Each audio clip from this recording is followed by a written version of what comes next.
So as I was saying, the criteria for implementing the death penalty that would uh, define unmistakably both partners as being culpable are practically unfulfillable. And so in actual fact, this kind of marital infidelity is a very difficult thing to prove. And indeed, we do not accept evidence lightly. And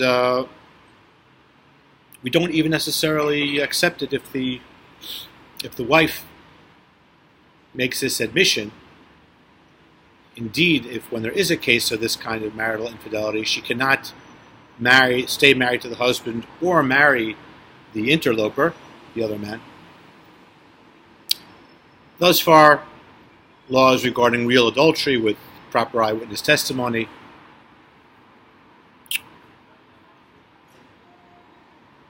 What about just a suspicion? And that is what our parsha deals with. It says that a husband maybe has a suspicion that his wife is overly familiar with somebody. So he specifies, do not seclude yourself with this man. He names the man. That is called a kinui in Hebrew, an expression of kind of a jealousy on the part of the man. And at that point, we enter the laws of what's called a sotah. That would be the woman, because the verse says, Adam kisiste ishto. The man whose wife goes off the proper way, digresses from the proper path. Soteh distot means to go off the proper path. And it is also connected to the word shtut, which means foolishness, engendering the Talmudic aphorism based on this week's parsha, that a person does not sin unless there enters into him a spirit of folly, of foolishness. What happens after getting this warning? The woman does seclude himself with this man in such a way that there's no way of knowing that if anything wrong happens. We are not saying that they had a forbidden relationship, but what we do know is that she did the seclusion that was ruled out by her husband, about which the husband warned her. At this stage, she becomes a sotah. There's a very interesting process that comes about now. I don't know if it ever happened. It certainly is not done anymore. It was discontinued already by the time the Second Temple was destroyed. But it contains many, many symbolic and spiritual significances. So what the Torah says is she's taken to the Kohen, she's taken to the temple, and a special water is prepared.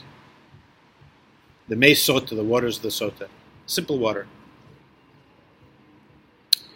And however, there's also an oath taken by the woman, and then a parchment is written, including God's name. And this is also added to the sanctified waters after it has been erased. An absolutely unconventional, exceptional case. We're never allowed to erase God's name. And here the Torah tells us that part of the process of preparing the waters of the sotah is to erase God's name. Why? There's a beautiful, profound lesson in this. The Talmud tells us God wants us to show us the importance of shalom bayit. The whole purpose of the sotah process is to restore harmony to the marriage, to demonstrate that the woman is innocent. Indeed, the judges and the Kohen warns her, if you know that you are guilty, that you did something wrong, you should say that now. Don't go through this process. And then she would be divorced, and no other punishment besides the forfeiting of her ketubah would be in order. On the other hand, if she knows she is innocent, she will go through this process, which I will describe now. Her innocence will be demonstrated, and she will be reunited with her husband, and their love will be renewed, and their trust will be renewed. So God says, it is worthwhile to erase my holy name in order to restore peace to a marriage. In any case, she drinks the water, and the Torah tells us if she is guilty, if she had actually had the forbidden relationship after the seclusion, after the warning of the husband, the waters will test her and she will die.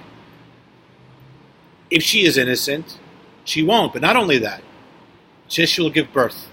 The Talmud elaborates. According to one opinion, if she was infertile previously, she would not have children. Others don't accept that because they say, then women who are infertile, they will stage this, husband will give the warning and she will seclude herself and she will drink the water. But others hence revise this special blessing, that if she had difficult births, she'll have easier birth. She had only girls, she'll have boys, and so on. In any case, a new positive arises out of this situation. And that is basically what the Torah says, the simple meaning and process of this very, very strange process called the Naso, the drinking of the water of the Sotah.